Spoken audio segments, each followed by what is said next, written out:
दी जो रियायतें अर्ज़े वतन में ज़िंदगी दुश्वार थी। बस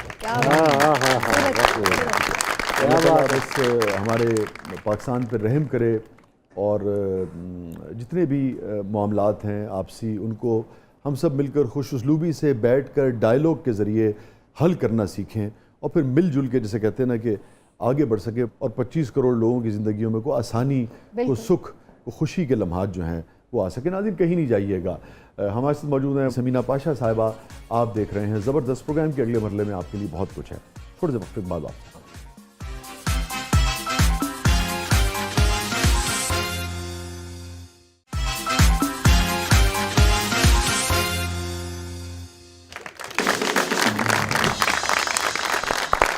वेलकम बैक नाज़रीन। ज़बरदस्त में एक बार फिर खुशामदीद। और समीना, आपसे एक चीज़ जानना चाह रहा था, किस नौयत की खबर ज़्यादा शौक से पढ़ना चाहते थे और उसकी वजह क्या होती है? व्यूअरशिप होती है कि अच्छा भाई ज़्यादा देखी जाएगी ये खबर, ये वजह होती है? नहीं, मेरा नहीं ख्याल है कि व्यूअरशिप होती है, लेकिन कोई भी जो बड़ी खबर आती है ना, ब्रेकिंग, वो उसका हर एक की कोशिश हुआ करती थी या ख्वाहिश हुआ करती थी, क्योंकि वो बाद में भी फिर उस वक्त चैनल्स के लिए ये बड़ा एक वो एजाज़ होता था जी, हमने सबसे पहले ये खबर ब्रेक कर दी और ये फलां वज़ीर आज़म ना अहल हो गए, उतर गए, या ये बन गया वज़ीर आज़म। तो वो फिर आपके चूंकि पार्ट ऑफ हिस्ट्री बन जाता है ना, आप क्योंकि ये खबर जी फलां एंकर ने पड़ी थी और ये जैसी हवा इस वक्त शादरा में चल रही है, डिफेंस में नहीं चल रही। तो खैर हर चीज़ ही ब्रेकिंग न्यूज़ है। किसी की साइकिल टूट गई, बारिश हो गई, वो भी ब्रेकिंग न्यूज़ है। उस दौर में जब स्टार्ट में हम लोग ये वाकई समझा करते थे। इस रवैये ने अहम खबर की अहमियत को कम किया। हाँ, जाहिर है वो लोगों का जो एक पहले हुआ करता था कि आप ज़रा लाउड होके बात कर रहे हैं, जो बड़ी कोई खबर आ गई है, वो तो सब मुतवज्जे हो जाते थे कि जी वाकई कुछ हो गया है। तो अब वो लोगों को भी पता चल गया, जैसे भी हम शुरू में बात कर रहे थे कि वो पब्लिक बड़ी होशियार हो, उनको भाई ये हर चीज़ पे ऐਵੇਂ रौला डालते रहते हैं, तो अब वो इतना बॉदर ही नहीं करते कि आप क्या। हमने अपना एतबार कम किया है माशरे में या बढ़ाया है? मुझे लगता है कि हमारे जो मीडिया चैनल्स हैं वो बड़े डिस्क्रेडिट हुए हैं, ख़ास तौर पर पिछले कुछ सालों में। जैसे तेज़ी से ये इनको एक लोगों ने इन पे ट्रस्ट किया और इनको बड़ी अहमियत दी, उतनी तेज़ी से इनका जवाल भी हुआ है और बड़ी तेज़ी से लोग डिस्क्रेडिट हुए हैं पिछले कुछ अरसे में। और मेरा ख्याल है कि हमने लोगों को काफ़ी मायूस किया है मीडिया चैनल्स। अगर आप, मैं यही पूछूं कि जब आप आई जैसे 2010 के करीब, तो अगर जो कहते हैं ना कि 1 to 10 अगर आप इसको देखें तो कितने % एतबार हमने खोया है? 10%, 20%? या अब पहले हम कहाँ थे, फर्ज कर लें 8 पे थे, तो अब हम 5 पे हैं, 6 पे हैं, 4 पे हैं, 3 पे हैं। बस मेरा ख्याल है कि 10 में से आप मार्क्स देंगे तो मेरा ख्याल है कि हम अब 3-4% लोग ही हैं जिस पे शायद लोग ट्रस्ट कर रहे हैं। तो इसका मतलब है कि मीडिया ने, समीना पाशा समझती हैं कि 60% अपना एतबार खो दिया। हाँ, कह सकते हैं। अच्छा, very painful. It is. Samina, हमारा सेगमेंट है जिसका नाम है ज़बरदस्त पब्लिक सब जानती है। अच्छा, है ना? ये वैसे बड़ा सही नाम है। सही नाम। पब्लिक अब इतनी माशाल्लाह शार्प हो गई है और इतनी होशियार या बाशऊर, जो भी आप कह लें, अब आप उसको बेवकूफ़ नहीं बना सकते। हाँ। देखते हैं कि पब्लिक आपसे क्या पूछना चाह रही, क्या जानना चाह रही। जी समीना पाशा साहिबा, हमें तुर्कियों के ड्रामों से पता चला है कि पाशा का मतलब वज़ीर होता है। क्या कभी किसी शो के अंदर आपकी किसी वज़ीर के साथ तकरार हुई हो तो आपने कहा हो कि तमीज़ से बात करें कि मैं खुद बहुत बड़ी पाश हूँ?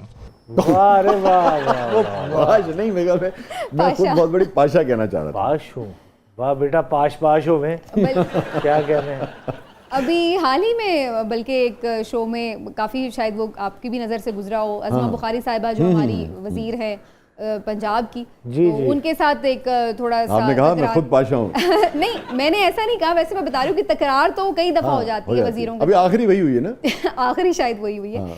पाशा बेसिकली मेरे हस्बैंड का सर नेम है, उनकी फैमिली से वो चल रहा है। तो वो जब मेरी उनसे शादी हुई तो फिर मैं पहले मेरा नाम समीना रमज़ान हम लिखा बुलाया कर। तो आपके हस्बैंड के बुजुर्गों ने 500 साल हुकूमत की है दुनिया में। हाँ, शायद अब वो शायद मेरा ख्याल बहुत कहीं पीछे बैकग्राउंड में कहीं मिलता होगा, शजरा नसब उधर, लेकिन ये उनकी फैमिली नेम है ये। अच्छा, उनके, तो इस वजह से ठीक है। तो मगर घर में आपकी वजारत चलती है या मियाँ साहब की?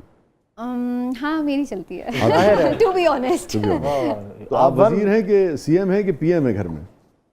वैसे मैं आपको एक पर्सनल सी बात है लेकिन बता देती हूँ, मेरे हस्बैंड ने मेरा नाम ही जो अपने मोबाइल में सेव किया हुआ है तो वो होम मिनिस्टर के नाम से किया हुआ है। अक्सर मुरादमंद शौहर ऐसे ही करते हैं। और इस वक्त असल ताकत होम मिनिस्टर के पास होम ही। मिनिस्टर के पास है। अच्छा जी, जी समीना साहिबा, आपकी आंखें तो बहुत खूबसूरत और बड़ी बड़ी नज़र आती हैं। आपको तो खबरें भी बहुत बड़ी बड़ी नज़र आती होंगी। आप तो साथी एंकर से पहले ही खबरें पढ़ देती होंगी। हवा हवा हा हा हवा हा हा। अब तो उनकी क्रिएटिविटी को दाद दें, वो कह रहे हैं कि आपकी आंखें इतनी बड़ी हैं कि आप पहले पढ़ लेते होंगे खबर। हाँ देखिए हम लोग जिस दौर में ना वो प्रॉम्प्टर वाला दौर है, तो जब प्रॉम्प्टर ऑन होगा तो ही खबर आप पढ़ सकते हैं, उससे पहले खबर नहीं पढ़ सकते। हाँ। तो ये जब तक खबरें पढ़ने की हद तक इनको बात किस है। दिन ले जाना पड़ेगा, दिखाना पड़ेगा कि स्टूडियोज में अच्छा काम वैसे होता ये है आपको कैसे। पता है पहले ज़माने में लोग ये सोचा करते थे कि हाँ, कितनी याद किਵੇਂ हो ਜਾਂਦਾ है? याद कैंज कर लिया इन खबरें, तो वो एक अभी भी शायद सादा लोग कुछ हाँ, सोचते हैं कि ये किस तरह से, जैसे हम और अभी भी कि कुछ दोस्तों पे तंज किया जाता है कि अरे यार खुद थोड़ी बोल रहा है, प्रॉम्प्टर पढ़ा होता है सामने। तो जो आपकी साफ्ती सरगर्मियाँ होती हैं, इसके अलावा क्या पढ़ती हैं आप, क्या देखती हैं, कैसे अगर वक्त मिले तो वक्त कैसे गुजारती हैं आप, हॉबीज़ क्या है?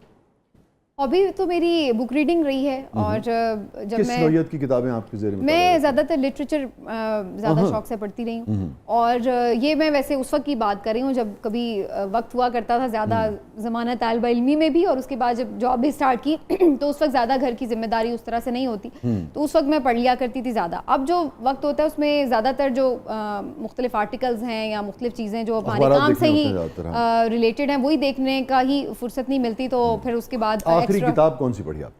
आखिरी किताब मैं अभी भी कुछ बार बार पढ़ती रहती हूँ, जैसे जाविया अशफाक अहमद साहब की। अच्छा, मैं उसको अक्सर पढ़ लेती हूँ। तो स्पिरिचुअलिटी पे आपका बिलीफ है?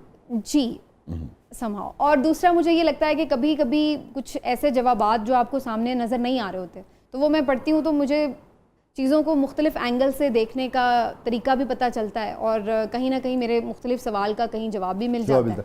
साइंस और स्पिरिचुअलिटी को कैसे देखती हैं आप? मुझे याद आ रहा है कि साइंस और मज़हब की ये जो डिबेट है ये वैसे बड़ी पुरानी है, लेकिन मेरे ख्याल से साइंस भी एग्जिस्ट, एक फिजिक्स है, एक मेटाफिजिक्स है, मैं इसकी बात कर रहा हूँ। जाहिर है एक की एग्जिस्टेंस है और एक आपको सिर्फ आप कह लें कि तखय्युल है आपका, या आप उसको मेटाफिजिक्स है ना, आप उसको छू नहीं सकते, लेकिन दोनों अपनी अपनी जगह एग्जिस्ट कर रही हैं। ऐसा नहीं है कि हम किसी एक के वजूद को इनकार कर सकते हैं, तो दोनों अपनी अपनी जगह एग्जिस्ट कर रही हैं। लेकिन मुझे लगता है जो साइंस आप बड़ी एलोक्वेंट हैं अपनी गुफ्तगू में, स्पिरिचुअलिटी के हवाले से अगर आपसे कहा जाए, और आप डिबेटर भी रही हैं, आप साबित कैसे करेंगी इसे? देखिए, अगर मैं आपसे ये कहूँ कि अपनी रूह को साबित करें कि आपके अंदर एक रूह है, तो आप कैसे साबित करेंगे उसको?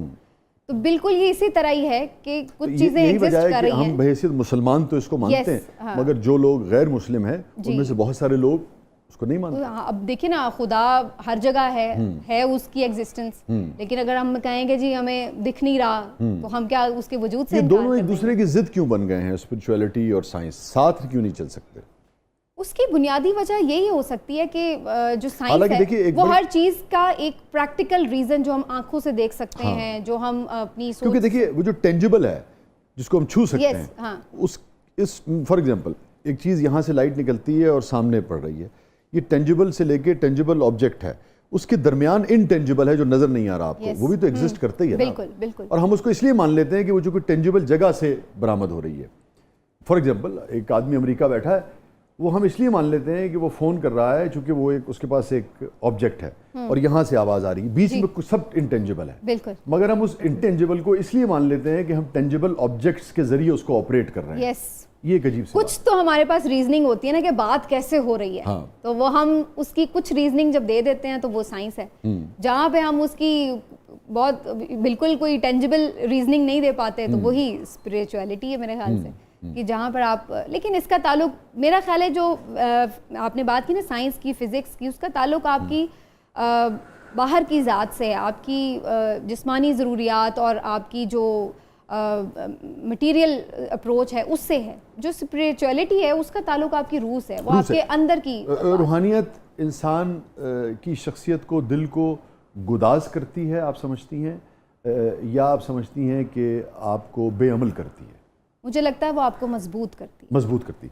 नाज़रीन कहीं नहीं जाइएगा, स्टे विद अस। छोटे से वक्फे के बाद वापस आते हैं। हमारे साथ मौजूद हैं समीना पाशा साहिबा, आप देख रहे हैं ज़बरदस्त।